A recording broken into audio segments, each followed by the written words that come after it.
구체적인 안건명과 참석자는 나눠드린 유인물을 참고해 주시고 오늘 심사하는 법률안, 검토보고서 등은 위원님 의석 노트북에 실려 있습니다. 효율적인 회의 진행을 위해 오늘 상정하는 안건의 제안 설명은 노트북에 게재한 것으로 대체하고 회의록에 게재토록 하겠습니다. 의사일정 제1항 한동훈 전 법무부 장관의 검사, 장관 재직 시 비위 의혹 및 자녀 논문 대필 등 가족의 비위 의혹 등 진상규명을 위한 특별검사 임명 등에 관한 법률안부터 의사일정 제3항 민법 일부 개정 법률안까지 총 3건의 법안과 의사일정 제4항 고위공직자 범죄수사처 실질화를 위한 공수처법 입법 청원부터 의사일정 제6항 윤석열 대통령 탄핵소추안 발의 반대에 관한 청원까지 총 3건의 청원을 일괄하여 상정합니다.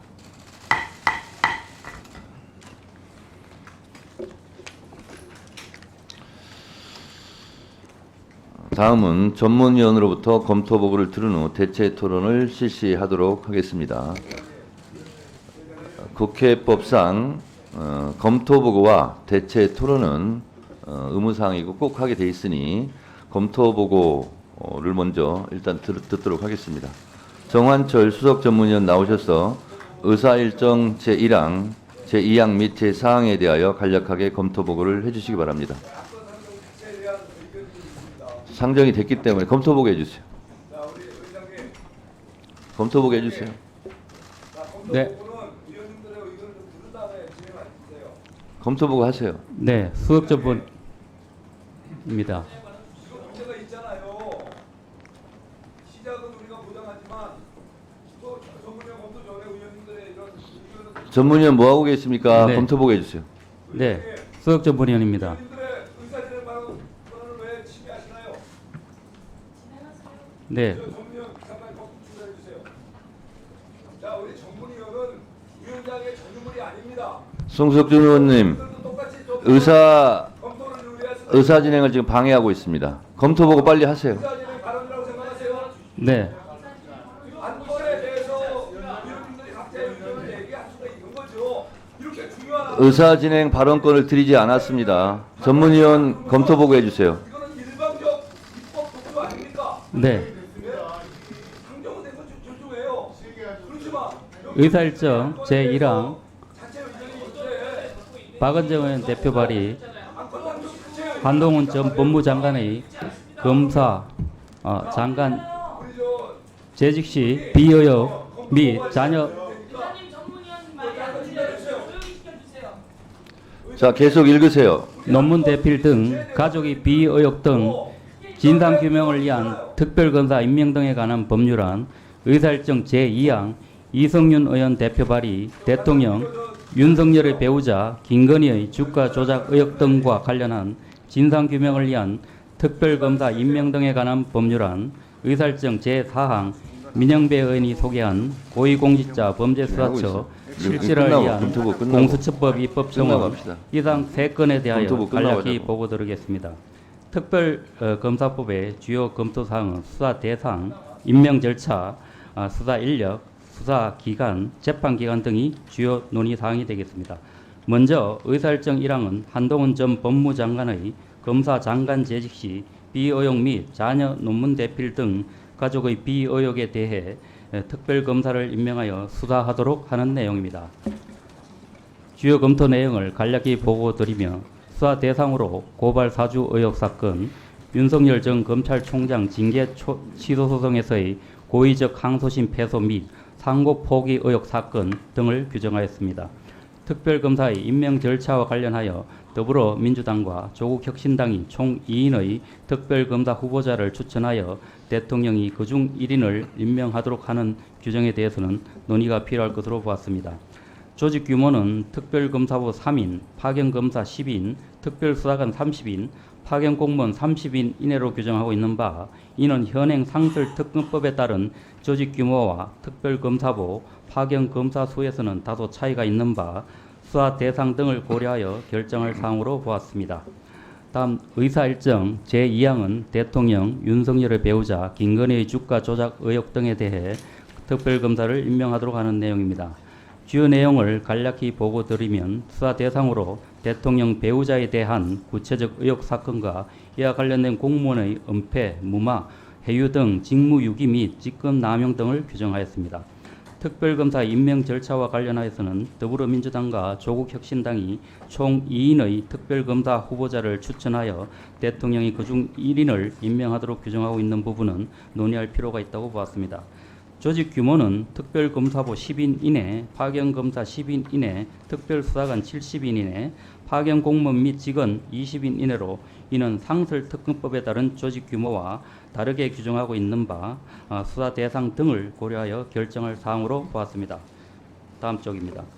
네, 수사 기간은 90일 이내이나 특별검사가 국회 및 대통령에게 보고하고 이래에 한정하여 수사 기간을 30일 연장할 수 있는 규정도 추가되어 총 기간은 준비기간 20일, 수사기간 90일 이내, 연장 30일, 재연장 30일로 최대 총 170일입니다. 또한 제정한 20조는 자수 및 자백한 경우에 그 형을 감경하거나 면제하도록 필요적 감면 규정을 두고 있는 바, 자백의 경우에 우리 형법은 위정죄와 무고죄만 예외적으로 필요적 감면 규정을 두고 있다는 점, 재판 실무상으로도 1심에서부터 계속 부인하다가 항소심 판결 직전 단계에서야 자백하는 사안의 경우에 이를 진정한 자백으로 인정할 수 있을지에 대해 재판장의 재량으로 두는 것이 보다 합리적인 양형을 도출할 수 있다는 법원 행정처의 의견 등을 고려하여 보다 신중하게 검토할 필요가 있다고 보았습니다. 다음 의사일정 제4항은 공수처의 수사권 및 기소권의 범위를 확대하고 공수처장 및 차장의 대우를 장관 및 차관급으로 격상시키며 검사, 수사관, 행정직원의 정원을 확대하는 등 공수처법 개정을 촉구하는 청원입니다. 공수처법의 주요 논의사항도 역시 수사 대상, 수사 범위, 수사 인력, 임기 등 처우 문제가 되겠습니다. 몇 가지 주요 검토사항을 보고드리면 공수처의 수사권 및 기소권 확대는 수사의 공정성, 신뢰성 제고라는 측면과 수사 자원의 배분의 효율성이라는 측면, 그리고 수사 권력 간 견제와 균형 등을 종합적으로 고려하여 결정할 사안으로 보았습니다. 또한 청원에 따라 공수처장과 차장의 대우를 장관급과 차관급으로 격상할 경우 공수처의 이상을 강화할 것이나 수사 권한 확대 및 처우 개선 등이 동시 추진될 경우에는 그 장단점 및 기획재정부 등 관계기관의 의견을 종합적으로 고려할 필요가 있다고 보았습니다. 공수처, 검사, 수사관, 행정직원 정원 확대의 경우 공수처의 현재 인력 운영 현황, 타 수사기관 대비 업무량의 수준, 향후 예상되는 공수처의 업무 등에 대한 논의가 선행되어야 될 것으로 보았습니다. 이상으로 검토 보고를 마치겠습니다. 감사합니다. 네, 정한철 수석 전문위원 수고하셨습니다. 다음은 이화실 전문위원 나오셔서 의사일정 제3항, 제5항 및 제6항에 대하여 간략하게 검토 보고를 해주시기 바랍니다. 전문위원입니다. 의사일정 제3항, 제5항 및 제6항 이상 3건에 대하여 주요 사항을 중심으로 간략히 보고드리겠습니다. 의사일정 제3항 서영교 의원이 대표 발의한 민법 일부 개정 법률안은 피상속인에 대한 부양 의무를 중대하게 위반하거나 중대한 범죄 행위 등을 한 직계 존속의 상속권을 상실시킬 수 있도록 하는 내용입니다. 개정안은 제21대 국회 법사위 법안심사소위원회에서 의결되었던 대안과 일부 작구 및 시행일 등을 제외하고 거의 동일한 내용으로 구성되어 있습니다. 헌법재판소는 유류분 상실 사유 미비에 대해 헌법 불합치 결정을 선고한 바 있고 이는 상속권 상실과 밀접한 관련성이 있다고 할 수 있으므로 이를 감안하여 개정안을 심사할 필요가 있다고 보았습니다. 의사일정 제5항 교제폭력 관련 제도 개선 요청에 관한 청원은 거제 교제폭력 사망사건과 관련하여 친밀한 관계에서의 폭행, 상해치사죄 등에 대한 가중처벌, 교제폭력처벌법 마련 등을 요청하는 내용입니다. 친밀한 관계에서의 폭행, 상해치사죄 등에 대한 가중처벌과 관련하여 형법 등으로 처벌하고 있는 가족, 연인 간 발생하는 범죄를 가중처벌하기 위해서는 별도의 범죄로 구성하는 방안과 기존 범죄에 대한 양형 가중인자로서 친밀한 관계 등을 반영하는 방안 등을 고려할 수 있을 것입니다. 3페이지입니다. 교제폭력처벌법 마련과 관련하여 교제폭력은 관계의 특수성으로 인하여 살인 등 중대범죄로 확산될 우려가 높으므로 고유한 특성을 반영한 범죄 처리 절차와 피해자 보호를 위한 제도적 장치가 마련될 필요성이 인정된다고 할 것입니다. 다만 입법 방식과 관련하여 기존의 가정폭력처벌법 또는 스토킹 처벌법을 개정하는 방안과 별도의 특례법을 제정하는 방안이 논의되고 있는데 현재 3건의 법률안이 우리 위원회에 회부되어 있으므로 이를 바탕으로 심사할 필요가 있다고 보았습니다. 법무부는 스토킹 처벌법 등에 포섭되지 않는 유형의 폭력 범죄에 대해서는 피해자 보호를 위한 안전장치가 제한적이므로 관련 논의에 적극 참여하겠다는 의견을 제시하였습니다. 의사일정 제6항은 7월 10일 국회에 접수되어 11일 법제사법위원회로 회부된 것으로 대통령 탄핵 추진을 강력히 반대한다는 내용입니다. 헌법 제65조는 대통령 국무위원 등이 그 직무집행에 있어서 헌법이나 법률을 위배한 때 국회는 탄핵의 소추를 의결할 수 있고 대통령의 경우 국회 제적위원 과반수의 발의와 3분의 2 이상의 찬성으로 탄핵소추한다고 규정하고 있습니다. 이처럼 탄핵소추는 헌법에 따라 국회 제적위원 과반수의 발의가 필요한 사항에 해당하는데 동청원은 향후 이와 같은 절차에 따른 대통령 탄핵소추안 발의를 추진하지 말 것을 요청하고 있는 것으로 보입니다. 이상으로 보고를 마치겠습니다. 이화실 전문위원 수고하셨습니다. 다음은 대체 토론을 할 시간인데요. 송석준 의원 의사진행 발언하세요.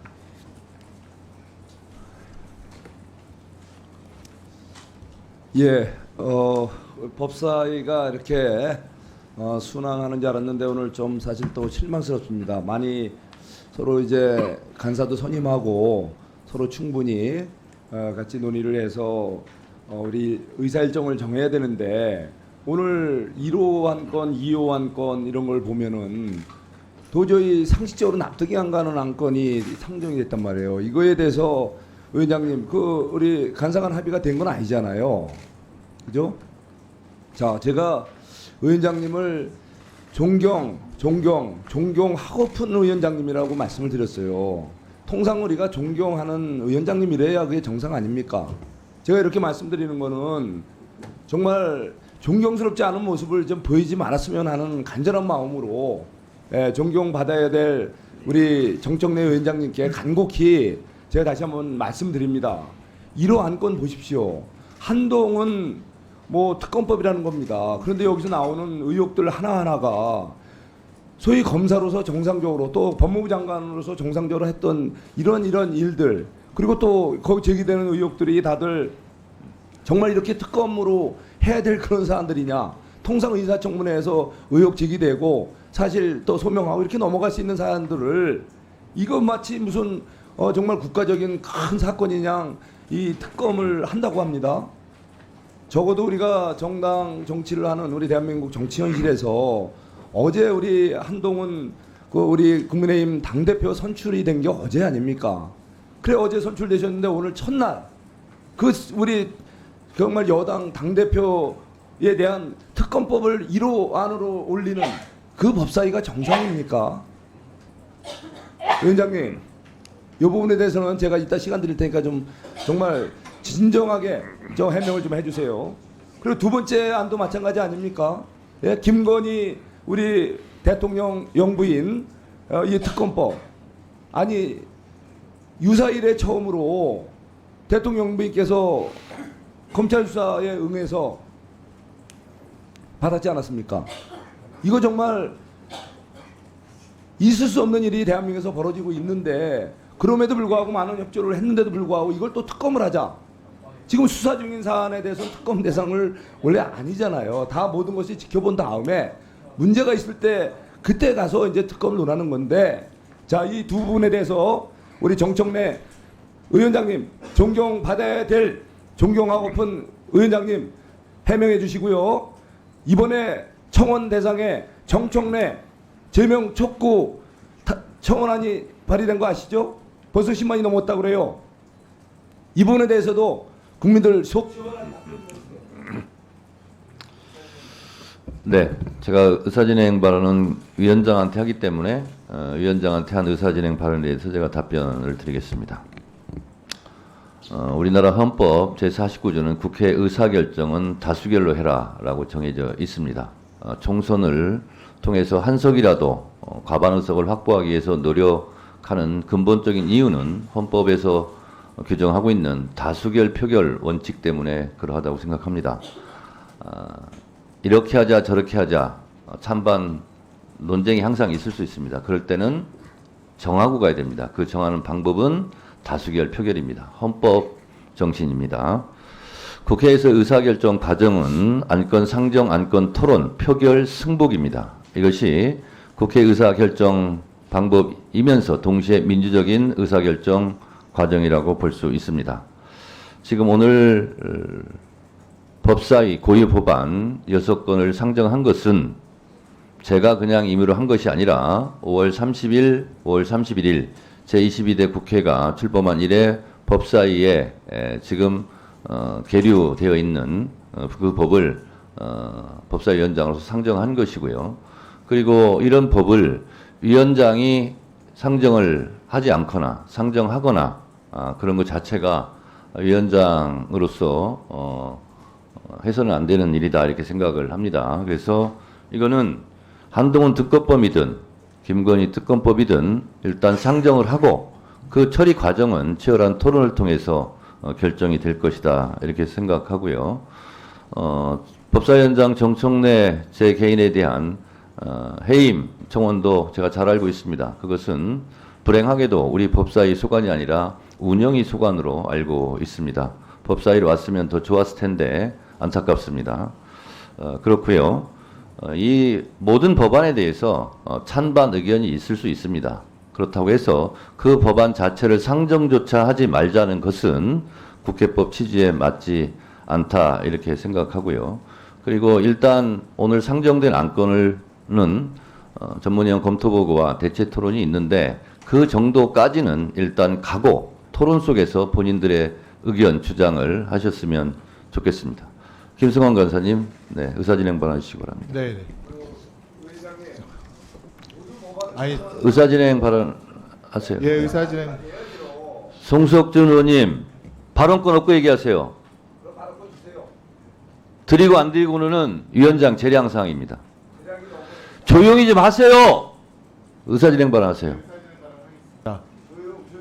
예, 지금 민주당 간사인 저와 또 국힘 간사이신 유상범 의원 사이에 협의가 있었고요. 그다음에 오늘은 안건이 9건이라 충분한 협의와 문자라도 서로 내용에 대해서 주고받고 해서 다 확인을 했습니다. 송승 의원이 그 과정을 모르시기 때문에 이런 그러니까 발언을 하신 거라고 생각이 됩니다. 그 과정은 간사님께 한번 다시 확인해 주시기 바랍니다. 그리고 제 기억으로는 유상범 간사님께서 5월 30일, 5월 31일 선입 선출에 의한 안건 상정 자체는 반대 의견은 없었던 것으로 기억이 납니다. 그래서 그것은 간사님께서 양해를 해주신 거니까 그렇게 기억해 주시면 좋겠고요. 오늘 제가 문제 제기할 것은 지금 22대 법사위 시작하면서 국민들과 약속한 것이 두 가지 있습니다. 첫 번째는 법사위는 약속한 정시에 시작한다는 것이고, 둘째, 법안 심사에 있어서 그동안 관례를 깨고 차관 출석이 아닌 부처의 총괄 책임자인 장관이 국민 앞에 나와서 부처의 의견을 책임 있게 설명하도록 하겠다는 약속이었습니다. 그런데 사실상 22대 법사위 첫 법안 심사를 시작하는 오늘 법무부, 행정안전부, 환경부, 고용노동부 등 어느 누구도 참석 대상 장관이 출석하지 않았습니다. 행안부, 환경부, 고용노동부 등은 많은 폭우로 인한 수해 복구, 수해로 인한 안전관리 업무 등으로 인해 부득이하게 불출석할 수밖에 없다는 의사를 전해왔는데, 법무부 장관은 해외 출장을 이유로 참석하기 어렵다는 그런 의사를 밝혀왔고, 아마 위원장께서 이를 허가하지 않았음에도 불출석한 것으로 알고 있습니다. 지금 김건희 여사에 대한 황제 조사 논란과 검찰총장, 서울중앙지검장 간의 집단항명 사건이 벌어지고 있는 상황에서 법무부 장관이 출석하지 않고 해외 출장이라니 참으로 어처구니가 없을 뿐입니다. 위원장님께 건의드립니다. 우리 법사위가 시작하면서 법안 심사에 있어 장관 출석에 약속이 제대로 이행될 수 있도록 정당한 사유가 없는 법무부 차관은 그리고 다른 차관의 대참을 불허해 주시기를 요청드립니다. 이 같은 사실이 전 부처에 공유되고 장관이 출석하지 않으면 법안 논의에 참여할 수 없다는 것을 명확히 해 주시기를 바랍니다. 장관 출석 문화가 자연스럽게 생길 것이라 생각됩니다. 이를 적극적으로 검토해 주시기를 부탁드립니다. 이상입니다. 네, 이에 대한 답변하고 드리겠습니다. 김승원 간사님의 의사진행 발언 역시 위원장에 대한 요청사항이기 때문에 제 생각을 말씀드리도록 하겠습니다. 몇 번 말씀드렸습니다만 국회법 49조 1항 위원장은 위원회를 대표하고 질서를 유지하고 의사를 정리하고 사무를 감독한다 라고 되어 있고요. 그리고 간사 간 협의를 통해서 개회 일시를 정한다는 국회법 조항도 있으며 52조 2항은 그럼에도 불구하고 위원장이 필요하다고 인정할 때 언제든지 회의를 열 수도 있고 안건을 상정할 수도 있고 안건을 상정 안 할 수도 있습니다. 그것은 위원장의 권한입니다. 이 부분에 대해서 국회법의 취지에 어긋나는 부분에 대해서는 의사진행은 가급적 자제해 주시기 바라고요. 그리고 지난번 회의 때 분명히 제가 장관의 법사위 출석을 의무화하겠다라고 분명히 말씀을 드렸음에도 불구하고 오늘 회의에 장관들이 불출석한 것은 불출석 사유가 정당한 경우도 있고 정당하지 않은 경우도 있습니다. 제가 그것을 다 구별해 보고 있습니다. 근데 유독 법무부 장관은 지금까지 태도나 그리고 불출석 부분에 대해서 정당하지 못한 부분을 제가 확인하고 있습니다.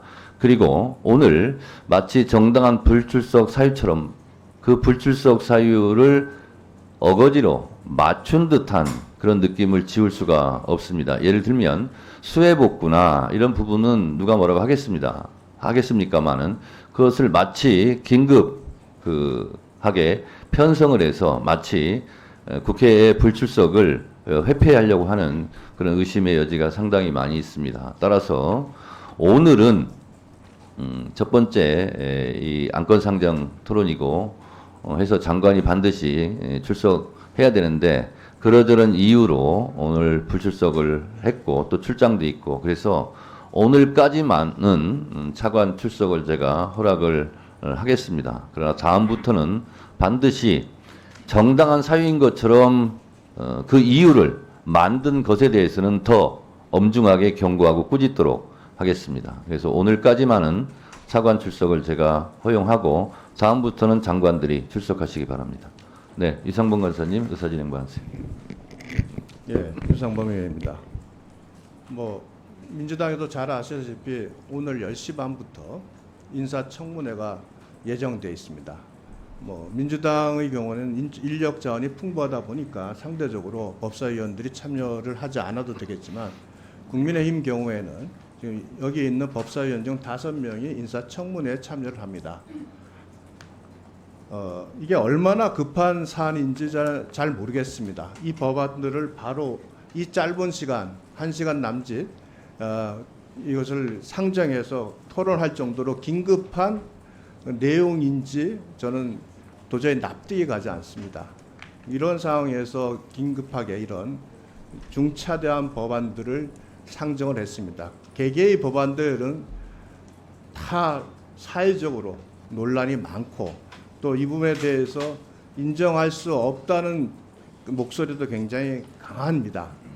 그럼에도 불구하고 이 짧은 시간에 급하게 이러한 법안을 상정을 하려고 하는 그 상황은 저희가 도저히 받아들일 수 없다고 말씀을 드리겠습니다. 저한테 갑자기 김승환 간사가 연락이 왔을 때도 인사청문회가 대법관 인사청문회가 예정돼 있는데 이걸 지금 갑자기 무슨 법사위를 개최하냐 이것이 적절한가 하는 의문을 제기했습니다만 우리 위원장께서 또 말씀대로 위원장이 필요하다면 개최할 수 있다는 근거를 가지고 개최하신다고 하니 오늘 참여를 했습니다.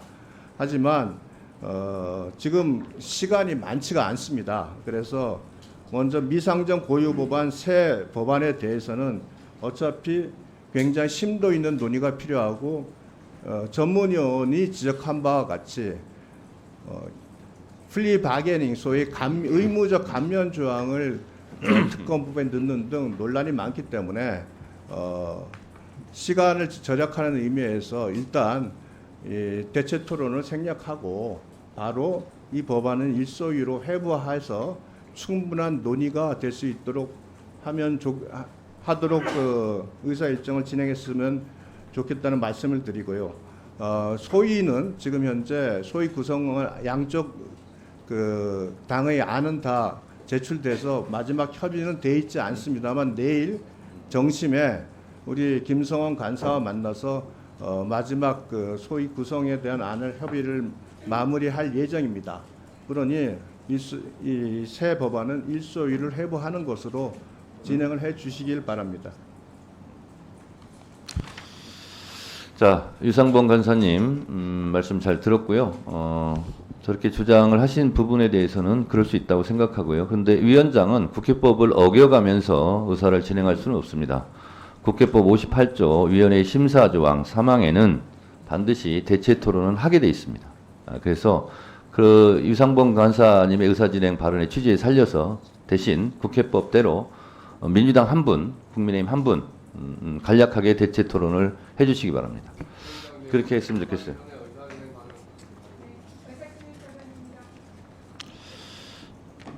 잠깐만요. 의사진행 발언이 의사진행을 지연시키고 있어요. 그래서 의사진행 좀 이따 하시고요. 할 것은 합시다. 자, 그러면 상정한 법률안과 청원에 대해 대체 토론을 하도록 하겠습니다. 법률안 및 청원 심사를 위해 천대엽 법원행정처장님, 예. 네, 나오셨고요. 심우정 법무부 차관님, 예. 네, 오동훈 공수처장님, 네, 출석하셨습니다. 원래 토론은 5분 정도 하는데 그러면 3분 정도로 간략하게 하시는 거 어떻습니까? 양쪽 간사님들.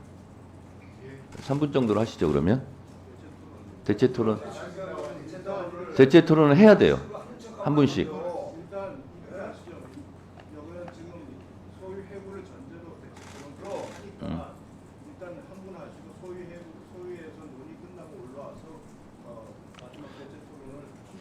아니, 그건 위원장이 제가 진행을 알아서 할 테니까요. 일단 대체 토론 한 분씩 하세요. 대체 토론 한 분, 대체 토론 하시면 손 드세요. 전현희 의원님 대체 토론 하세요.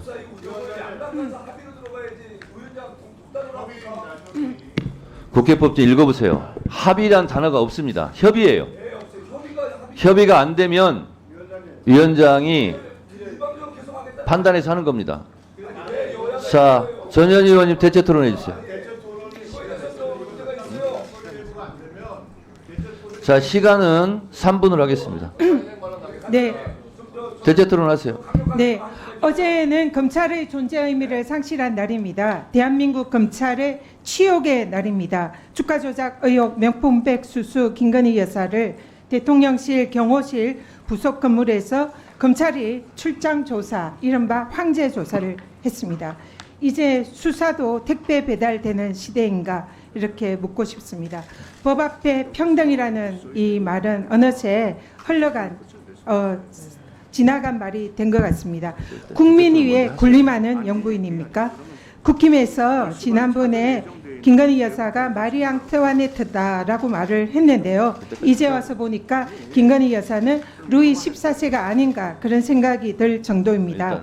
청문회에서 이종호 대표가 임성근 구명 로비를 VIP 김건희에게 했다 그런 취지의 녹취가 있었는데 이것이 사실이 아닌가 그런 생각도 듭니다. 몇 년째 수사도 제대로 못하는 검찰, 살아있는 권력과 결탁한 검찰, 법위에 군림하는 영부인, 이 정치 검찰이 이제는 그 조종을 치고 있다 이렇게 생각이 듭니다. 이재명 대표와 김혜경 여사에 대해서는 사실상 무죄성의 사건도 검찰이 표적 수사하고 재판대에 세우고 있습니다. 10만 원도 안 되는 법카, 본인이 사용하지 않은 법카에 대해서도 공개적으로 소환하며 망신을 주던 검찰입니다. 검찰은 공정과 정의는 엿바꿔 먹은 것입니까? 오직 살아있는 권력, 김건희, 윤석열 부부만 비호하는데 검찰이 모든 역량을 집중하는 것 같습니다. 검찰총장과 서울지검장 반드시 출석해서 이 부분에 대해서 대국민 사과를 해야 되고 국민들에게 석고대죄해야 합니다. 불출석할 경우에는 우리 법사위원장님께서 강력한 대책 그리고 그에 대한 법적 책임 강력하게 물어야 됩니다. 검찰이 지금 수사의 칼날을 스스로 부러뜨렸습니다. 김건희 여사와 윤석열 대통령에 대해서 명백한 법 위반 의혹이 있음에도 불구하고 수사를 하지 않고 황제 조사를 자처하고 있습니다. 이제는 특검만이 답입니다. 반드시 오늘 상정될 특검법이 반드시 국회 법사위에서 통과되어 특검이 시행되어야 합니다. 지금으로서는 검찰을 믿지 못하는 것은 모든 국민이 똑같은 생각일 겁니다. 정의와 공정을 상실하고 살아있는 권력에 무너진 검찰, 이제는 그 검찰이 아닌 특검만이 답입니다. 반드시 특검법이 통과돼서 이 김건희 여사에 대한 이런 각종 비의 의혹, 불법 의혹에 대해서 철저히 수사해야 된다. 그렇게 생각합니다. 이상입니다. 네, 수고하셨습니다. 다음 대체 토론하실 분. 대체 토론 먼저 하세요. 박은정 의원님 대체 토론하세요. 지난 주말 서울중앙지검은 우리 법 앞에 예외도 특혜도 성역도 없다던 이원석 검찰총장을 패싱하고 김건희 맞춤 서비스를 제공했습니다. 김건희 여사는 경호와 안전을 이유로 검찰청 출석을 거부했고 서울중앙지검은 기어이 청와대 앞 대통령 경호처 부속 청사로 출장 조사까지 나가면서 보안 핑계로 검사들은 자신의 휴대전화를 압수당하다시피 제출하고 조사를 했다고 합니다. 김건희 성역을 재확인하는 검찰의 출장 서비스였습니다. 권력에 한없이 비굴한 초라한 검찰의 몰골입니다. 한동훈 전 법무장관과 그 가족에게 제기된 고발이 언론에 보도된 것만 2년간 12건입니다. 이런 한동훈 전 장관과 그 일가를 둘러싼 고발 혐의에 대한 경찰이 무혐의 처분을 내린 과정을 보면 과연 조사가 제대로 이루어졌을지 의문입니다.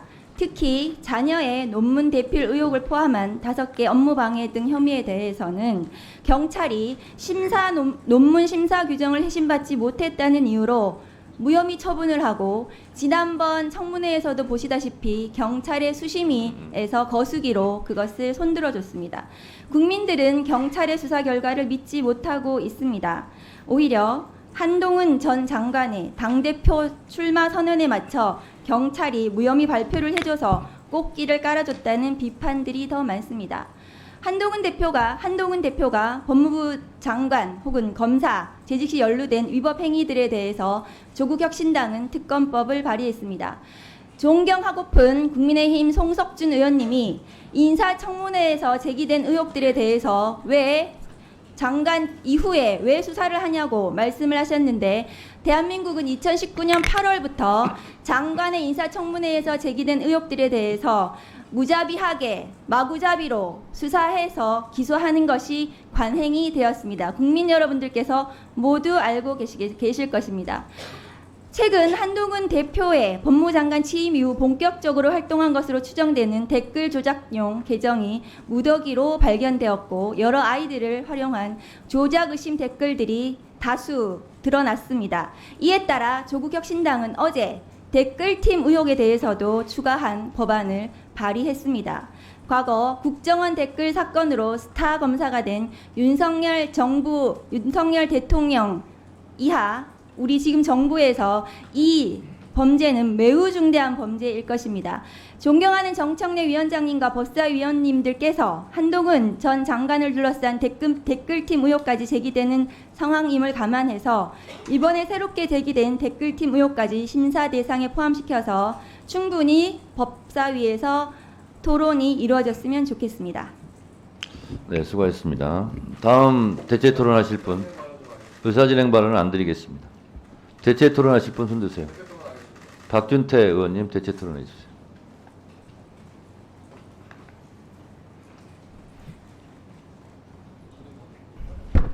우리 법사위가 매번 민생이 어렵다 얘기하면서 또다시 이런 정쟁적 특검 법안이 상정된 것에 대해서 매우 유감스럽습니다.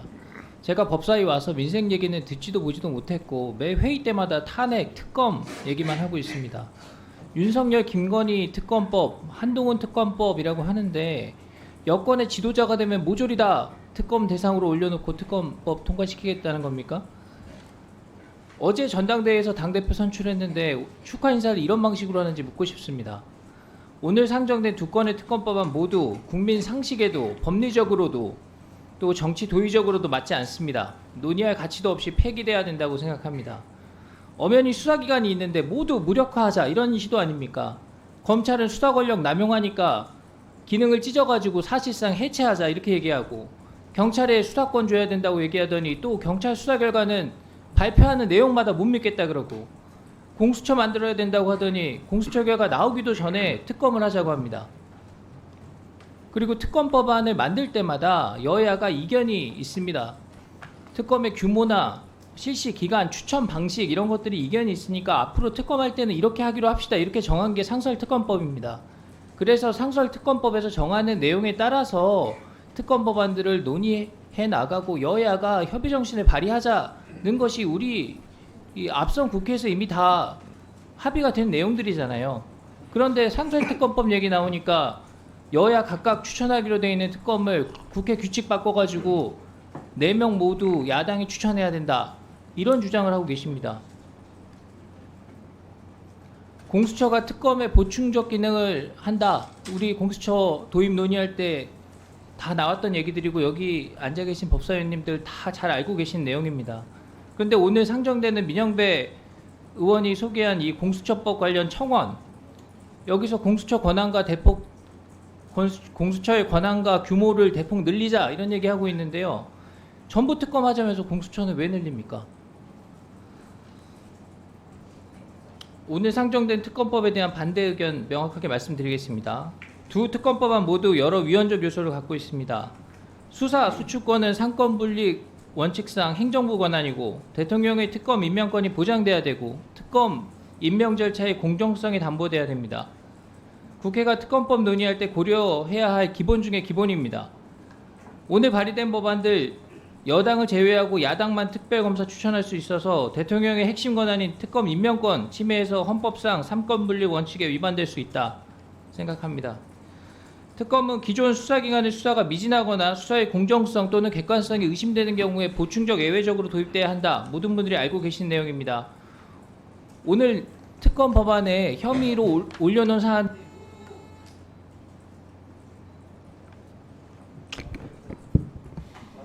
마무리하세요. 의원이 해소되거나 수사의 공정성, 객관성 의심되는 사안에 대해서만 논의하도록 되어 있는 특검의 기본 원칙에 반한다. 네, 수고하셨습니다. 다음 대체 토론하실 분? 충분히 한 것 같지는 않고요. 그러면 주진 의원님 토론하세요. 주진 의원님 토론하세요. 예, 주진 의원입니다. 그러니까 우리가 김정숙 여사 사건의 경우 예전에 특활비로 옷값을 대납했다는 의혹이 있었고 그게 현재도 검찰에 수사 중에 있습니다. 하지만 지난 정권에서 서면 조사는커녕 뭐 대면 조사도 당연히 하지 않았죠. 이번에 대면 조사에 응한 것은 서면 조사와 대면 조사는 본질적으로 굉장히 차이가 많이 납니다. 서면 조사의 경우에는 질문이 서면 형태로 오기 때문에 답변도 그 질문 내용을 보고 할 수 있는 것이고 대면 조사는 말 그대로 그 신문이 실시간으로 이루어지기 때문에 굉장히 강도 높은 조사 방법입니다. 그래서 지금 헌정사상 처음으로 명부인이 대면 조사에 응했다는 부분이 있고요. 그걸 지금 자꾸 황제 조사라고 하시는데 그 장소 자체가 무슨 시설이 좋다든지 그런 것이 아닙니다. 중앙지검 뭐 아시다시피 중앙지검으로 들어갈 수 있는 통로가 한두 군데밖에 되지 않고 또 경호원들이 대동하기 때문에 중앙지검에 들어갔을 때 당연히 그 보안 유지가 어렵게 됩니다. 그래서 보안 유지가 어렵고 조사 중간에라도 보안이 세게 되면 그 경호 문제를 어떻게 할 수 있겠습니까? 그런 점이 있기 때문에 제3의 장소에서 한 것이고요. 그 제3의 장소라는 것도 예를 들어서 무슨 편의시설이 많다든지 편한 시설이 아니지 않습니까? 경호상 보안 유지가 되는 시설이라는 것이지 실제 시설은 실제 중앙지검보다 더 열악한 상황입니다. 그래서 야당에서 무조건 그 장소의 문제만 가지고 황제 조사라고 단정하는 것은 저는 맞지 않다고 생각합니다. 그리고 특검법 관련해서도 지금 한동훈 전 장관에 대한 특검법 보면 그 조사 대상에 이런 것도 들어가 있습니다. 이재명 대표가 체포 동의안에 대해서 요청할 때 법무부 장관으로서 국회에 와서 설명한 것에 대해서 공무상 비밀을 누설했다. 이렇게 지금 주장을 하면서 이 부분도 특검법에 넣어놓은 거거든요. 그러면 이재명 대표 방탄을 위한 법률안이라는 성격이 있는 것이고 또 그럴수록 또 특검 선정 방식이 공정해야 되는데 이게 야당 대표에 대한 관련 내용인데 야당이 다 정해서 특검을 또 야당들끼리만 특검을 추천하도록 한다. 이런 방식은 전혀 공정하지가 않습니다. 그리고 지금 그 김건희 여사 특검법이나 한동훈 전 장관에 대한 특검법도 내용이 대부분 언론 보도됐다고 하는 게 대부분 민주당에서 의혹 제기를 해서 보도된 것들이 대부분이고요. 또 지난 대선 때도 한번 논의되고 고발돼서 뭐 시효가 지나서 또 종결됐던 사안들 이런 사안들을 다 끄집어내서 현재 다시 수사하겠다고 하는 것이기 때문에 이거는 특검의 대상도 되지 않을 뿐더러 특검으로 하는 것이 굉장히 적절치 않다고 생각됩니다.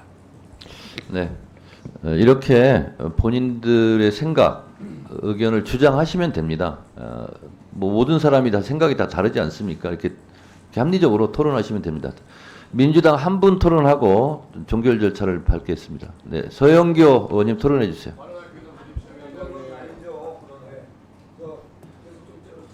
송석준 의원은 의사 진행 방해 좀 그만하세요.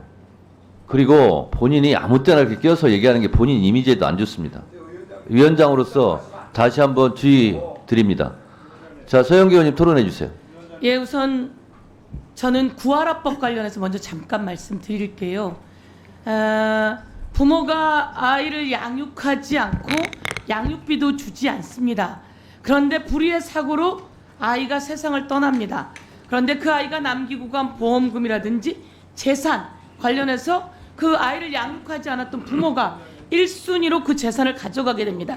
이런 일은 세상에 있어서는 안 되지 않겠습니까? 그래서 제가 20대 때도 21대 때도 발의했는데 잘 안 됐어요.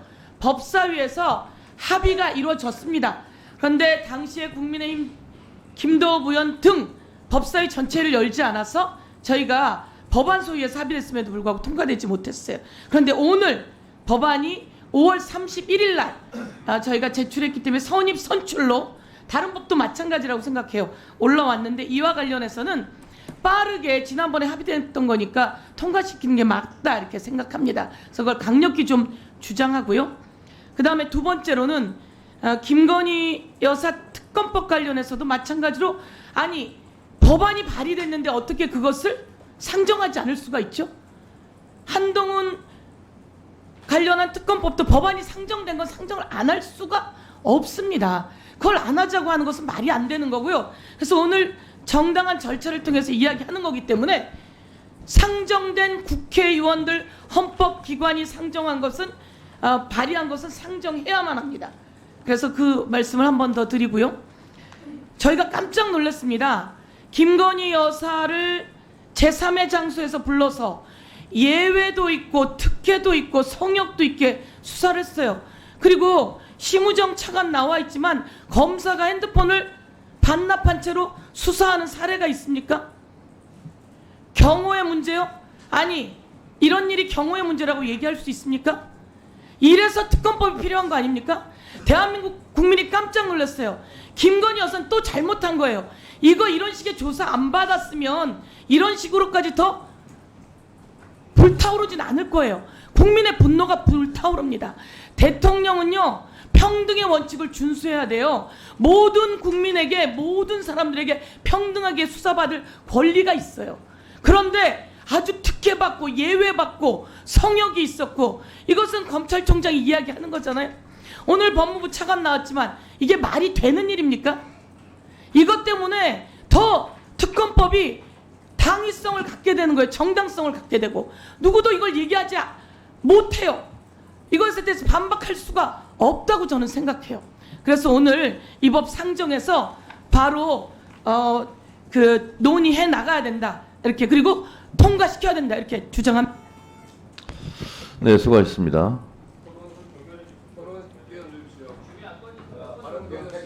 김용민 위원님께서 토론을 종결하자는 동의를 하셨습니다. 해당 동의에 찬성하시는 위원님 계십니까?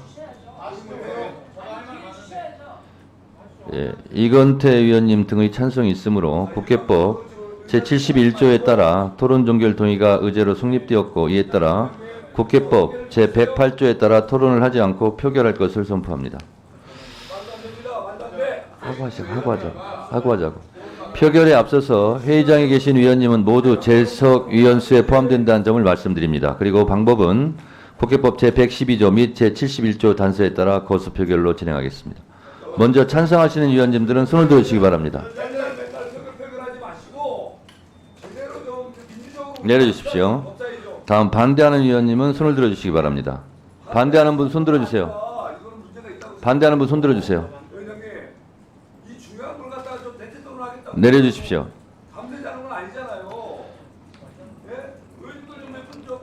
표결 결과를 말씀드리겠습니다. 재석 의원 총 17인 중 찬성 11인, 반대 3인, 기권 3인으로 가결됐음을 선포합니다.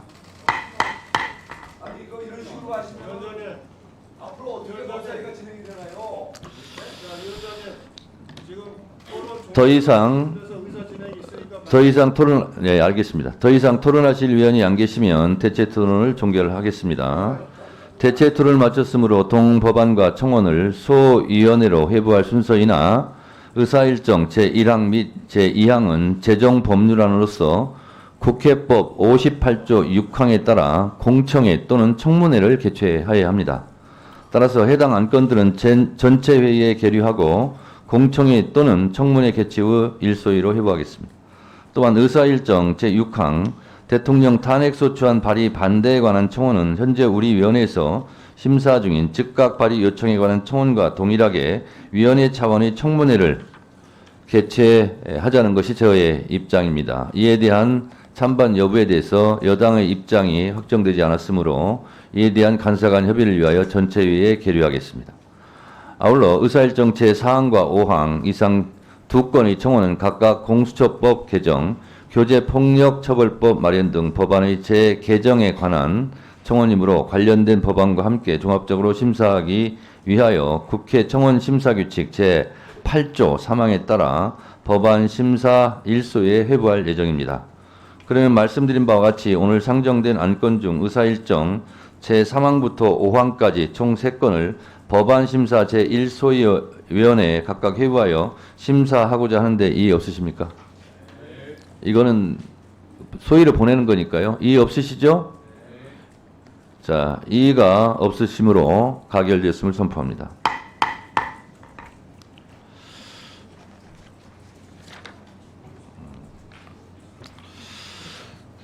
천대엽 처장님, 심우정 차관님, 오동훈 처장님 수고하셨습니다. 이석하셔도 되겠습니다. 이석하세요. 잠깐 계세요. 네. 의사진행 발언. 네네. 유상범 간사님 의사진행 발언 하세요.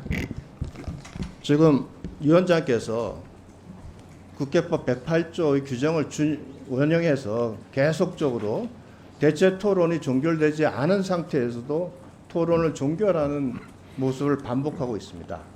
근데 이것이 얼마나 지금 국회법을 잘못 해석하고 일방적으로 운영하고 있는지에 대한 말씀을 다시 한번 드리지 않을 수가 없습니다.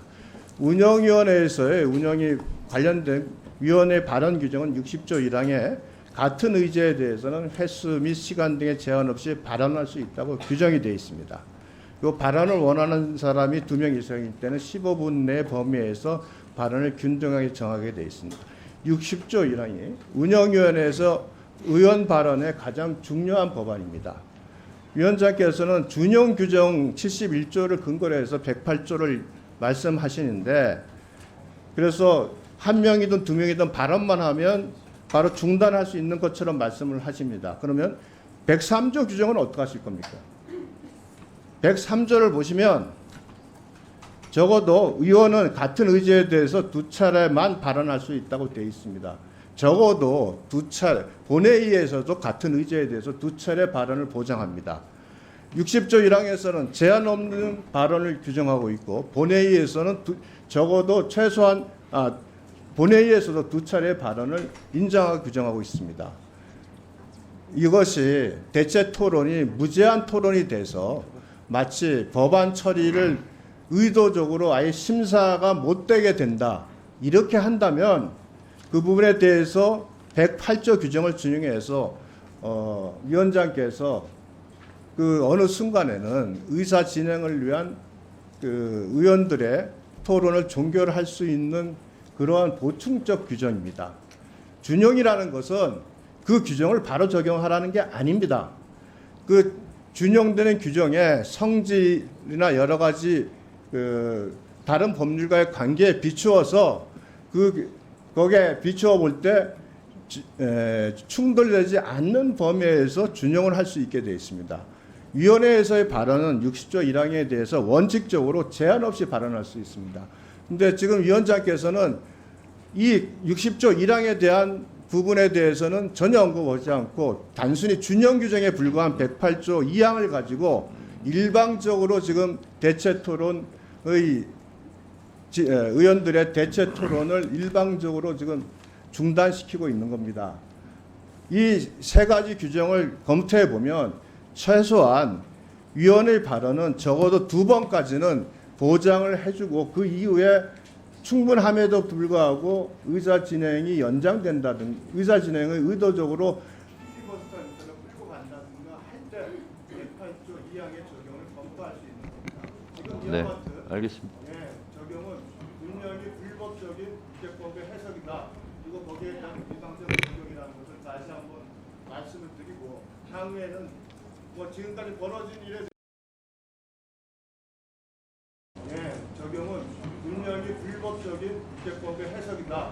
그리고 거기에 대한 비방적 적용이라는 것을 다시 한번 말씀을 드리고 향후에는 뭐 지금까지 벌어진 일에 대해서도 끊임없이 지적했습니다만 이 부분에 대해서는 위원장께서 국제법대로 운영해 주시기 바랍니다. 네, 유상범 간사님 말씀 잘 들었고요. 유상범 간사님 입장에서는 이렇게 말씀하실 수 있다고 제가 생각합니다. 그런데 위원장으로서 입장을 말씀드리면 국회법 103조 발언 횟수의 제한에 보면 의원은 같은 의제에 대하여 2차례만 발언할 수 있다. 요거까지만 읽으면 안 됩니다. 요거까지만 생각하면 안 됩니다. 다 단서 조항이 있습니다. 다만 질의에 대하여 답변할 때와 위원장, 발의자 또는 동의자가 그 취지를 설명할 때는 그러하지 아니한다. 이렇게 되어 있습니다. 그래서 우리 국회법은요, 단서 조항, 예외 조항이 많이 있고요. 그리고 계속 국민의힘 입장에서는 제 발언 중이니까 좀 조용히 하시고요. 국민의힘 입장에서는 의석수가 적기 때문에 절대적으로 부족하기 때문에 합의해라 이렇게 얘기할 수 있다고 봅니다. 그러나 국회법은 양당 간사 간 협의하게 돼 있고요.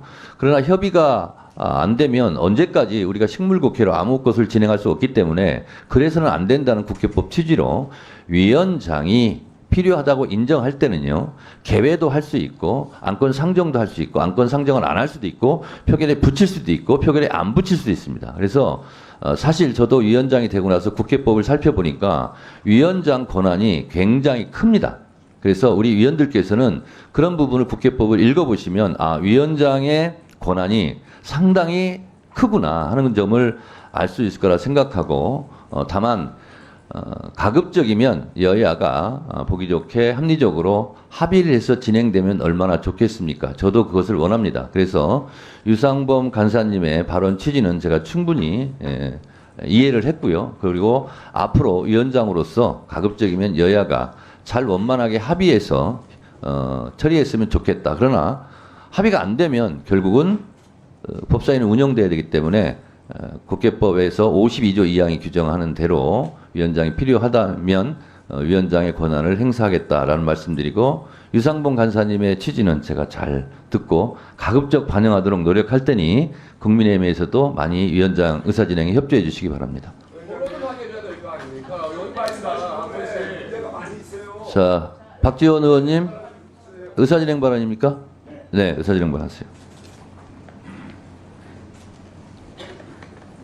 현직 대통령의 부인이 검찰의 대면 조사를 받은 것은 우리 역사상 최초입니다.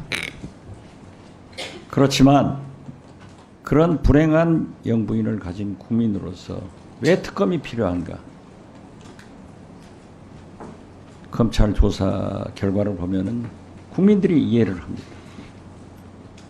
어떻게 검찰이 영부인을 소환 조사하는 게 아니라 영부인이 검찰을 소환해 가지고 대통령실에서 핸드폰도 가져오지 마 하고 조사를 받는가? 이것을 믿는 국민이 아무도 없습니다. 그리고 이러한 부당한 수사에 대해서 이원석 검찰총장이 얘기를 하니까 이창수 서울지검장은 반발을 합니다. 이것이 대한민국의 검찰입니까? 이게 검찰입니까? 이게 나라입니까? 그래서 우리는 충분히 왜 김건희 특검이 필요한가를 검찰의 그러한 굴욕적 자세로 또 영부인이 검찰을 소환해서 조사를 받는 것으로 증명됐다. 저는 이렇게 생각합니다. 그리고 검찰총장과 영부인께서 26일 청문회에 증인으로 안 나온다 하는 것들이 보도되고 있습니다. 저는 이 원장님께서 영부인께 요구를 해 주십시오. 법사위원들도 대통령실로 소환해서 청문회를 열게 해 주세요. 우리는 핸드폰 가지고 가지 않겠습니다. 그렇게라도 청문회를 열어야 된다 하는 것을 말씀드립니다. 그리고 이 자리에 참석하신 법무부 차관과 공수처장에게 이 원장이 요구해 주십시오. 반드시 치욕의 검찰 역사를 그래도 해명하기 위해서는 이원석 검찰총장이 26일 청문회 증인으로 나와야 되고, 공수처장은 대통령, 영부인, 관계자들의 핸드폰을 압수수색해서 포렌식 해라 하는 것을 요구합니다. 이상입니다. 박지원 의원님의 의사진행 발언에 대해서 답변을 드리도록 하겠습니다. 오죽하면 우리가 차라리 소환당해서 대통령실에 가서 청문회 할 테니 그렇게 해달라라고 얘기를 하겠습니까? 저는 반어적 표현이라고 생각하고 채택된 증인들은 모두 출석할 의무가 있습니다. 아직까지 김건희 여사 그리고 최은순 장모 불출석 사유서를 내지 않았습니다. 이원석 검찰총장은 언론을 통해서 헌법 법률을 운운하면서 불출석 의사를 밝혔는데, 검찰총장 법을 집행하는 사람으로서 정당하게 불출석 사유서를 내야 되고, 불출석하겠다는 불출석 사유서를 내야 되고, 그 불출석 사유도 정당해야 됩니다. 대한민국 어느 행정 공무원이 이렇게 국회를 상대로 언론 플레이를 합니까? 이원석 검찰총장께 강한 유감을 표합니다. 26일 날 채택된 증인들은 모두 법을 준수한다는 차원에서 준법 정신에 입각해서 모두 출석해 주시기 바랍니다. 네, 그리고 공수처장님 잘 들으셨죠? 박지원 의원님이 말씀하시는 거? 잘 들었습니다. 네. 잘만 들었습니까? 어떻게 하시겠다는 말씀 한번 해보세요. 네, 박 의원님 그 말씀 잘 경청하였고요. 말씀해주신 부분에 대해서 그 법과 원칙에 따라서 또 의원님들이 염려하시는 부분에 대해서 정석대로 수사를 해 나갈 것임을 말씀드립니다. 네, 알겠습니다. 자, 그러면 이상으로 마치도록 하겠습니다. 의사진행 발언 안 드리겠습니다. 의사진행을 좀 빨리 해야 돼요. 전대엽 처장님, 심우정 차관님, 오동훈 처장님 수고하셨습니다. 이석하셔도 좋습니다. 다음은 타 상위 법안을 심사하도록 하겠습니다. 의사일정 제7항 2024년 민생회복지원금 지급을 위한 특별조치법안을 상정합니다. 먼저 전문위원회 검토보고를 듣도록 하겠습니다. 정환철 수석전문위원 보고해 주시기 바랍니다. 네, 수석전문위원입니다. 7항 행정안전위원회 소관 법률안에 대한 체계 작구 검토 결과를 보고드리겠습니다. 2024년 민생회복지원금 지급을 위한 특별조치법안은 시장, 군수, 구청장이 주민 등의 소득 수준에 따라 1인당 25만 원 이상 35만 원 이하의 범위에서 대통령으로 정하는 금액을 민생회복지원금으로 지급하되 국가는 그 지급에 필요한 비용의 전부를 보조하도록 하는 내용입니다. 동법률안에 대해서는 처분적 법률로서 상권 분리 원칙을 위배하는지 여부, 정부의 예산안 편성권을 침해하는지 여부 등에 대해 찬반 의견이 있는 점을 감안하여 심사할 필요가 있으며 작구 검토 결과 인용 조문을 명확히 하는 등 일부 작구 수정이 필요하다고 보았습니다. 이상으로 검토 보고를 마치겠습니다. 감사합니다. 정원철 수석전문위원 수고하셨습니다. 법안 심사를 위해 이상민 행안부 장관께서 출석하셔야 하나 호우 피해 지역 현장 점검을 실시 중인 관계로 고기동 행안부 차관님이 대리 출석하셨습니다. 네. 다음부터는 장관이 꼭 참석하시기 바랍니다. 토론하실 위원님 계십니까? 네, 이건태 의원님 토론해 주세요.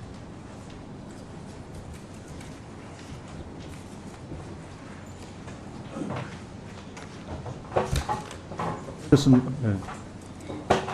예, 부천시평 이건태 의원입니다.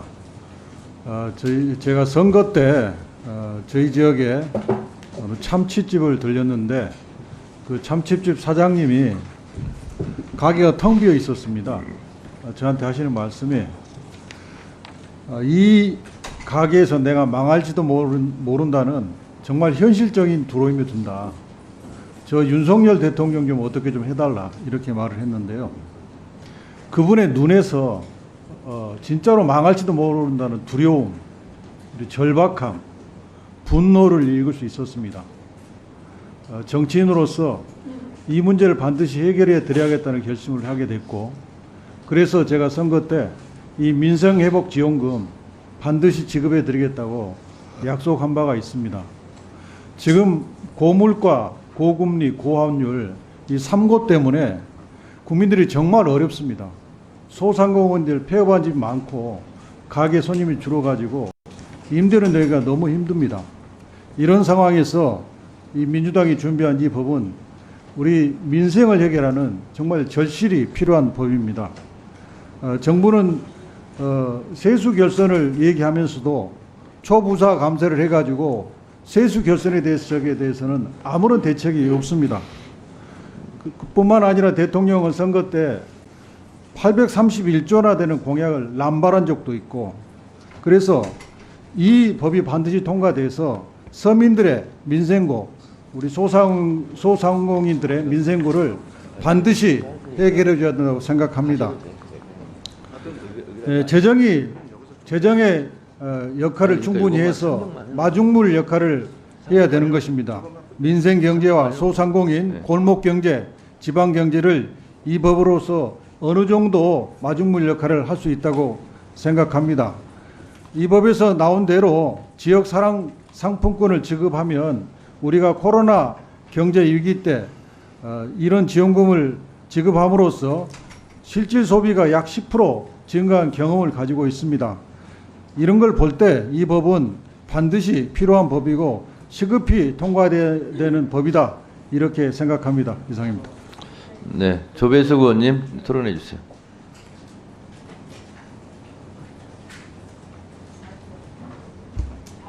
조배석 의원님 마이크 넣어주세요.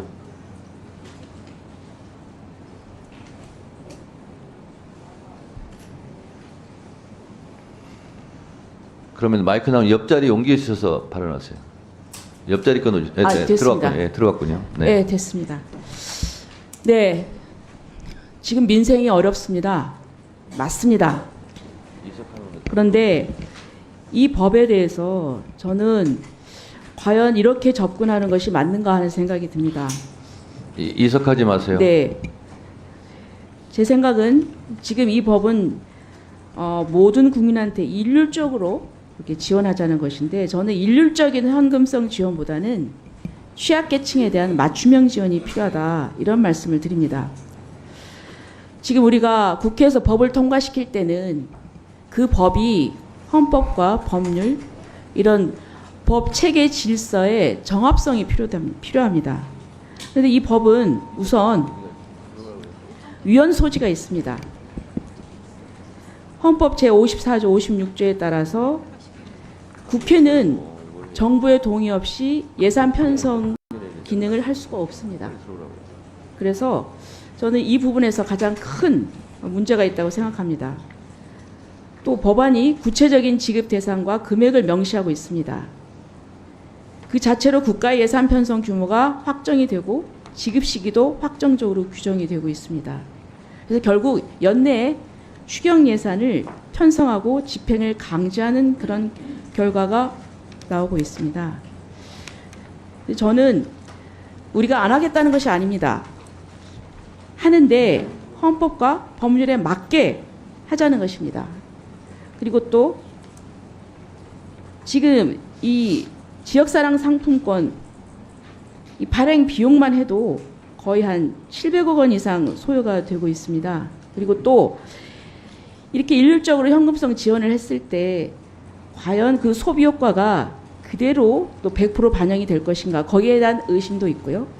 그 다음에 제가 또 한 가지 문제 제기하고 싶은 거는 여기 지급 대상이 결혼 이민자, 영주권자, 난민을 지급 대상에 추가하고 있습니다.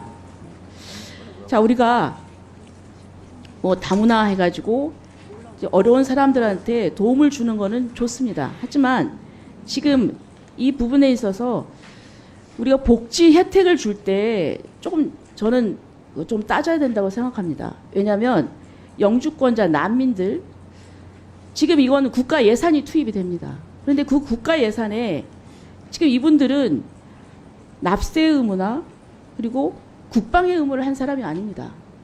국민으로서 가장 기본적인 그런 의무를 다 한 사람들한테 우리는 국민으로서 국가가 이 복지 혜택을 주게 돼 있는 것입니다. 그런데 단순히 그런 요건이 안 되는 그런 사람들한테까지 이렇게 일률적으로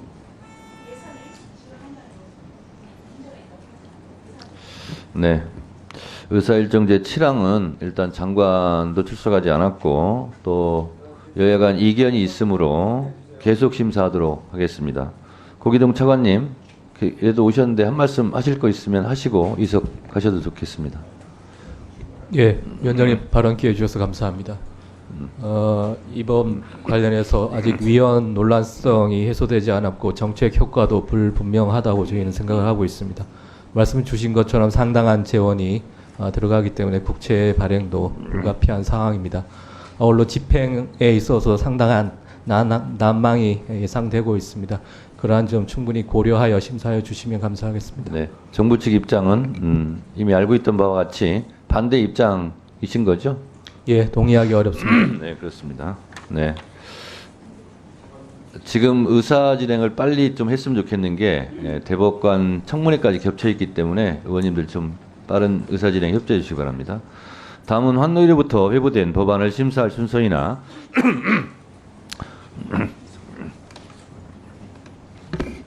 의사일정 제9항 노동조합 및 노동관계조정법 개정안은 7월 22일 우리 위원회로 회부되어 5일의 숙려기간이 경과되지 않았습니다. 이 안건을 국회법 59조 단서에 따라 우리 위원회 의결로 상정하고자 하는데 이의 있으십니까? 없으시죠? 네. 의결에 자, 그러면 알겠습니다. 이의가 있으므로 표결할 것을 선포합니다. 찬성하는 위원님은 손을 들어주시기 바랍니다. 내려주시기 바랍니다. 다음 반대하는 위원님은 손을 들어주시기 바랍니다.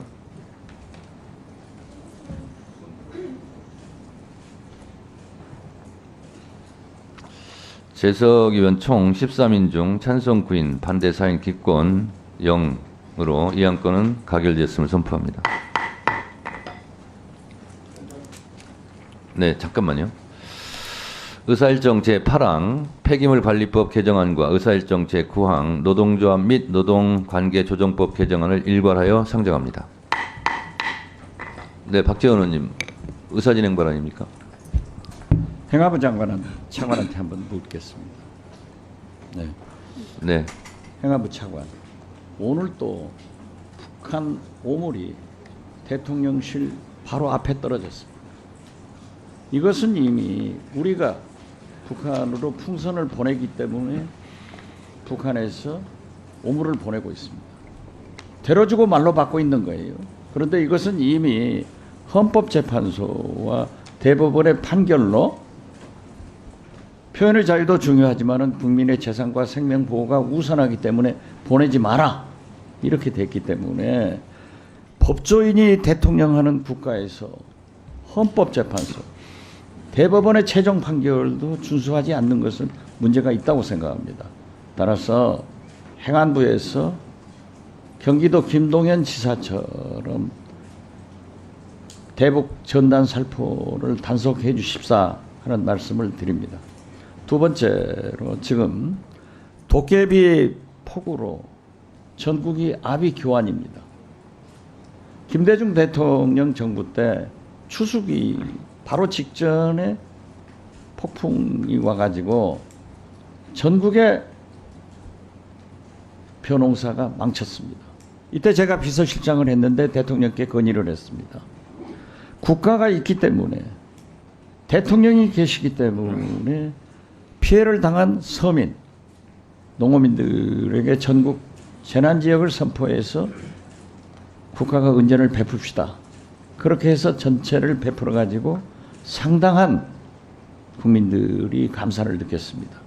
이번에 저는 행안부에서 대통령께 건의해서 이러한 폭풍 피해로 당한 서민, 농어민들에게 희망을 가질 수 있도록 국가가 있기 때문에 윤석열 대통령이 계시기 때문에 우리가 희망을 갖고 살아갈 수 있다 할 정도로 좀 국가 재난지역을 선포해서 골고루 국가가 지원해 주기를 바랍니다. 이상입니다.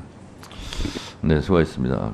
자, 먼저 우선 전문위원회 검토 보고를 듣도록 하겠습니다. 이화실 전문위원 보고해 주시기 바랍니다. 의사일정 제8항 및 제9항 환노위 소관 법률안에 대한 체계자구 검토 결과를 보고드리겠습니다.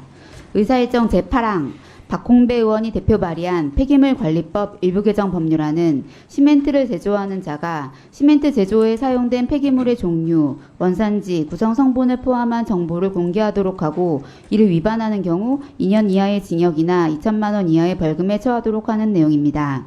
체계자구 검토 결과 벌칙 인용 조항을 명확히 하는 등 경미한 자구 수정이 필요한 것으로 보았습니다. 다만 산업통상자원부는 시멘트 업체는 이미 폐기물관리법 시행규칙에 근거하여 시멘트 제조에 사용되는 폐기물의 사용량 및 중금속 함량 등을 업체 홈페이지에 공개 중이고 특정 업종 제품을 법률에 명시하여 의무 및 벌칙을 부과하는 것은 형평성 문제를 고려할 때 신중한 검토가 필요하다는 의견을 제시하였습니다. 의사일정 제9항 노동조합 및 노동관계조정법 일부 개정 법률안은 사용자 및 노동쟁의의 범위를 확대하고 노동조합의 활동으로 인한 손해배상 책임을 제한하는 내용입니다. 개정안은 근로조건에 실질적인 지배력이 있는 자도 사용자로 본다고 규정하고 있는데 이는 근로조건에 지배력이 미치는 범위에서 원청회사의 사용자성을 인정하는 최근 판례를 법문화한 것이라는 의견이 있는 반면 원청회사까지 사용자 범위를 확대하는 것은 교섭창구 단일화 제도부터 쟁의행위 허용, 대체근로 허용 범위 등 노동조합법의 체계 정합성 관점에서 충분한 논의가 선행될 필요가 있다는 의견이 있습니다. 또한 법원이 손해의 배상 의무자별로 책임 범위를 정하도록 하는 것에 대해서도 근로3권의 실질적인 보호를 위해 손해배상의 보전 방법을 완화할 필요가 있다고 보는 견해가 있는 반면 피해자를 두텁게 보호하고자 공동 불법행위를 한 사람 모두에게 전부급부 의무를 지우고 있는 현행 민법상 손해배상 원칙에 부합하지 않는 것이라는 견해가 있습니다. 고용노동부는 민법 등 기본 원리에 반하는 입법이라는 점, 현행 노동조합법 및 관련 제도 전반의 정합성을 고려하지 못하고 있다는 점, 현장의 혼란과 갈등을 초래할 우려가 크다는 점 등을 고려할 때 재검토가 필요하다는 의견을 제출하였습니다. 이상으로 보고를 마치겠습니다. 이화실 전문위원 수고하셨습니다. 법안 심사를 위해 장관께서 출석하셔야 하나 홍수 피해 현장 점검을 이유로 이병화 환경부 차관님과 폭염 노동 현장 점검을 이유로 김민석 고용노동부 차관님이 출석하였습니다. 토론하실 위원님 계십니까? 네, 유상범 간사님 토론해 주세요. 차관님. 예. 그 시멘트 제조 폐기물 종류 원산지 구성 성분의 정보 공개 행위이죠. 네, 이것이 그렇습니다. 보니까 시행 규칙에 있던 걸 대통령 법률로까지 끌고 왔네요. 네, 그렇습니다. 근데 우리가 시행 규칙에서 어떤 그 공개 의무를 부과하고 그것을 이행하지 않으면 통상은 과태료나 이런 걸로 처벌하지 공개하지 않은 행위 이거는 행정적 요구에 불응하는 것만으로 형사적으로 처벌하는 것은 지금까지 전례가 별로 없습니다. 이건 전형적인 헌법상의 과잉금지 원칙에 반한다. 그래서 이 부분에 대한 벌칙 규정을 형벌로 규정하는 것은 재검토가 필요하다는 게 제 입장입니다. 그리고 노동조합법과 관련돼서 우리 고용노동부에도 이게 소위 노란봉투법과 관련돼서 가장 큰 문제가 이 소위 근로계약의 사용자라고 할 수 있는 건 근로계약 당사자를 말하지 계약을 체결하지 않은 사람을 포괄하는 것은 기본적으로 사적 자치 원칙에 반한다. 헌법상에 원래 반한다는 게 노동부의 입장이죠. 예, 그다음에 불법 행위에 대해서 공동 불법행위 책임을 부과하고 있는 손해배상 제도가 이제 민사상의 기본 원칙으로 지금 돼 있지 않습니까? 그것을 지금 그와 전혀 부합하지 않는 사실상 입증이 불가능한 손해배상 책임을 지우는 그 입법을 하는 것은 법 체계의 정합성이나 또 헌법상의 재산권 보호라는 측면에서도 반한다.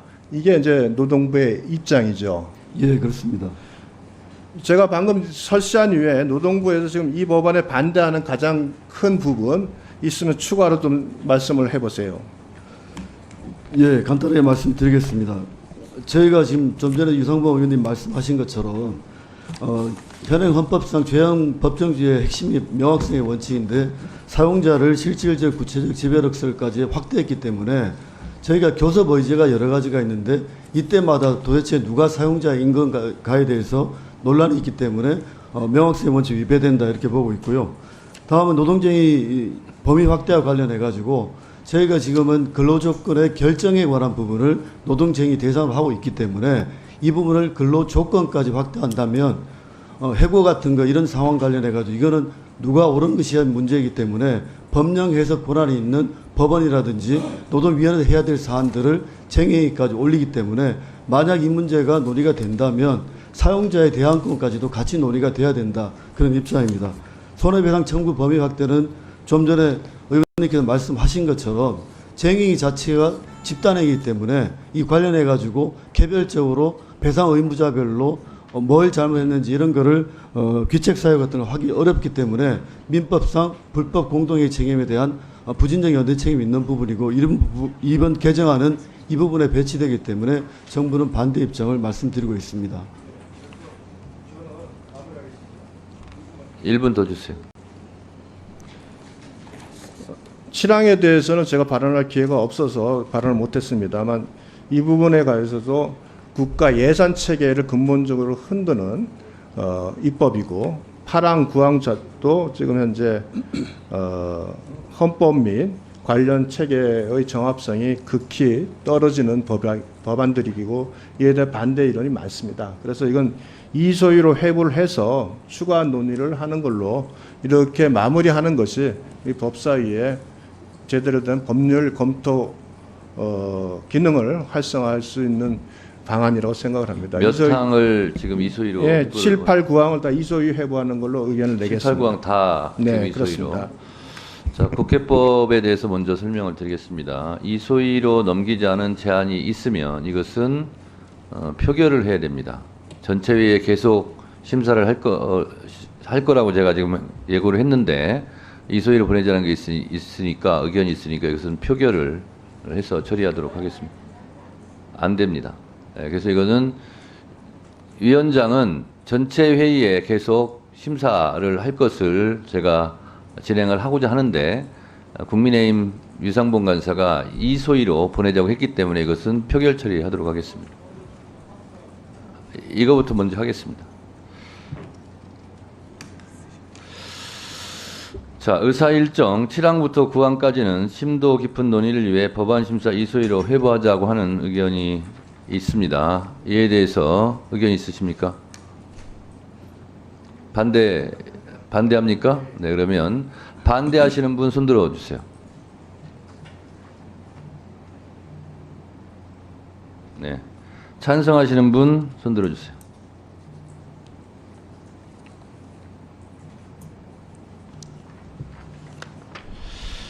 표결 결과를 말씀드리겠습니다. 이소희로 회부하자는 안은 재석 의원 총 12명 중 찬성 4인, 반대 8인으로 부결되었음을 선포합니다. 전체회의에서 계속 심사하도록 하겠습니다. 예, 토론해 주시기 바랍니다.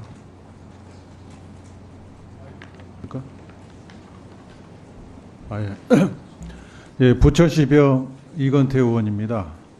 노동조합 및 노동관계조정법 일부 개정 법률안에서 이제 사용자 및 노동쟁의 범위를 확대하는 것에 대해서 방금 노동부 차관께서 반대 취지의 말씀을 하셨는데, 우리나라는 이 하청 구조가 사용자들이 악용하는 그런 측면이 있습니다. 그래서 근로자들이, 노동자들이 실질적인 임금 결정이나 근로 조건을 행사하고 있는 도급자에 대해서 실질적으로 교섭을 못하고 있는 상황인데, 노동자를 보호해야 될 노동부 차관께서 반노동자적인 발언을 한 것에 대해서 심히 유감입니다. 그리고 이른바 노란봉투법에 대해서 여러분 잘 아시다시피 최근에 대법원에서 이 노란봉투법의 취지에 맞는 노란봉투 판결을 한 적이 있습니다. 그것은 이제 이런 취지인데요. 개별 조합원 등에 대한 책임 제한의 정도는 노동조합에서의 지위와 역할, 쟁의행위의 참여 경위 및 정도, 손해 발생에 대한 기여 정도 등을 종합적으로 고려해서 판단해야 된다, 이렇게 판결을 했습니다. 그래서 이 법의 취지는 대법원 판결의 취지에 부합하는 그런 취지의 법률입니다. 책임지위라고 하는 것은 발생한 손해에 대해서 무조건 다 책임을 묻는 게 아니라 자기가 그 발생한 손해에 대해서 책임이 있는 만큼만 책임지는 겁니다. 그런데 노동쟁의와 관련해서 불법행위가 발생했을 때 우리의 그간의 법률 집행의 관행은 개별 노조원 모두에게 전액의 손해를 책임지위라고 하고 있었습니다. 이것은 명백히 책임지위에 반하는 법 집행이었습니다. 그런데 그 판례를 조사를 해보면 회사의 경우에 손해가 발생했을 때 대표이사하고 상임감사한테는 40% 이렇게 책임을 지우고, 반면에 상무이사한테는 20%, 이사한테는 10% 이렇게 책임을 그 책임의 정도에 따라서 나누어 지우는 판결이 있었습니다. 그러면 경영자한테 적용하는 판결에서는 책임을 나눠서 지도록 하고, 근로자, 노동자한테는 전액의 책임을 지도록 하는, 이건 분명히 잘못된 거지 않습니까? 그렇기 때문에 경영자한테 책임을 나눠주도록 했듯이 노동자한테도 역할에 따라서 책임을 나눠주도록 하는 게 너무나 당연한 겁니다. 노동부 차관은 이 노동부를 보호하는 그런 입장을 가져주시기를 당부드립니다. 네, 다음은 장동혁 의원님, 네, 토론해 주세요. 지금 노동조합법에 대해서 판례를 말씀하셨는데, 저는 오히려 그 판례가 있기 때문에 이 법은 필요가 없다고 생각합니다. 말씀하신 것처럼 회사의 대표이사나 상무 등의 책임에 대해서 그 책임의 범위를 달리 제한함으로써 사실상 부진적 연대 채무를 지닌 불법 행위에 있어서 책임을 개별화한 판례가 예전에도 있었고, 또 최근에도 그와 비슷한 판례가 있었습니다. 문제는 불법행위에 가담한 사람이 많지 않거나 그 불법행위의 내용과 태양과 종류에 따라서 그 책임의 범위를 쉽게 구분하거나 충분히 판단 가능할 때는 그런 예외적인 판결처럼 불법행위에 가담한 사람들의 책임을 개별화해서 책임을 달리 제한할 수 있을 것입니다. 그것은 구체적인 사정을 따라서 판례가 불법행위에 있어서도 부진적 연대 채무를 지는 채무자들의 책임을 달리 정하고 있기 때문에 사안에 따라서, 사건에 따라서 재판부가, 법원이 달리 정하면 되는 문제라고 생각합니다. 노동쟁의의 경우에 많은 노동자들이 가담해서 만약에 불법행위가 발생했을 경우에, 그런 경우에는 경우에 따라서 개별 노동자별로 책임의 범위를 정하는 것이 쉽지 않을 수도 있습니다. 그러면 불법행위에 있어서 부진적 연대 채무를 지우는 취지가 손해를 입은 사람의 책임을 손해를 두텁게 보호하고 입증 책임을 불법행위 가담한 사람들에게 지음으로써 나중에 구상권 행사의 문제로 가고 손해배상 단계에 있어서는 분쟁 연대 채무를 지으려고 하는 것인데, 노동쟁의의 경우 가담자가 어떤 때는 10,000명, 1,000명, 몇백 명이 될 수도 있겠죠. 그 사람들에 대해 일일이 책임의 범위를 달리해서 손해배상을 해야 된다고 법을 일반적으로 정해놓게 되면 모든 입증 책임이 사실상은 피해를 입은 사용자, 손해배상 청구하는 사람에게 모든 입증 책임이 돌아가는 거나 마찬가지입니다. 따라서 책임을 개별화한다고 하는 것은 사건의 내용과 불법행위 종류, 가담자의 숫자나 여러 태양에 따라서 달리 정해질 수 있는 것이고, 그건 법원이 최종적으로 개별 사건에서 개별적으로 판단하면 되는 것인데, 모든 사건에 대해서 일률적으로 책임을 개별화해서 책임을 져야 된다고 하는 것은 그건 불법행위 책임의 기본 대법원 판례 아직도 변하지 않았습니다. 부진적 연대채무라고 하는 그 기본 원리에도 맞지 않고, 오히려 손해본 사람에게 손해의 모든 입증 책임을 개별화해서 손해배상 청구를 하는 것과 마찬가지이기 때문에 저는 법리상으로 맞지 않다. 그리고 대법원 그런 판례들이 있기 때문에 충분히 사안에 따라서 노동자들을 보호할 수 있는 길은 열려 있다라고 생각합니다. 네, 수고하셨습니다. 의사일정 제8항 및 9항은 장관들도 출석하지 않았고 여야 간 이견이 있으므로 전체 회의에서 계속 심사하도록 하겠습니다. 이상으로 오늘 회의를 마치겠습니다. 위원님들 수고 많이 하셨습니다. 보좌진과 수석 전문